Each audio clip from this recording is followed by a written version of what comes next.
هوريكم ازاي تسيحوا السيليكون الحراري، عشان ناس كتيرة سألتني ازاي يسيح. اول حاجة دي مية سخنة يا جماعة، مية سخنة بتغلي. تاني حاجة طبعا العلبة اهي، هتحط السيليكون بتاعك في علبة. طبعا انا مقطع عدد صغير عشان ايه بس، واهي، وهتسيبها في حركة ايه. اهم حاجة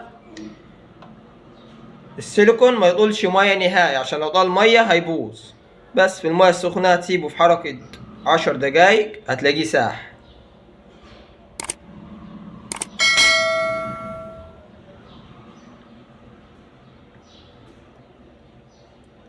ما ينفعش تحطه على نار مباشرة نهائي، لا لازم يكون في حمام بخار زي كده.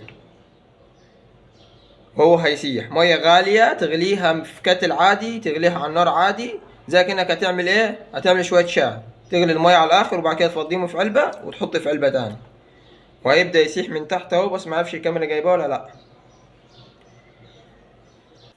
بس يا جماعة طبعا بعد ما سيبناه 10 دقايق اهو، طبعا ساح. بص، عشان بس طبعا العلبة سخنة اهو.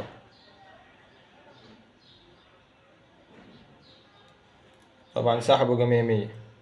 صب تعمل بيه الاسطمبة اللي انت عايزها وهيظبط معاك. بس ما يشتغلش غير اسطمبات جبس بس، ومش عملي، بس يعني تمشي بيه حالك يمشي معاك، وحلو ورخيص كده. ساحبه جا مية مية. دي طريقة تسييح. لو حطيت له مع مية او حطيت مع اي حاجة تانية هيبوظ، لو حطيته على نار مباشرة هيبوظ برضه. فخلي بالك. لو عجبك الفيديو متنساش اللايك والاشتراك في القناة وشجعنا عشان نستمر.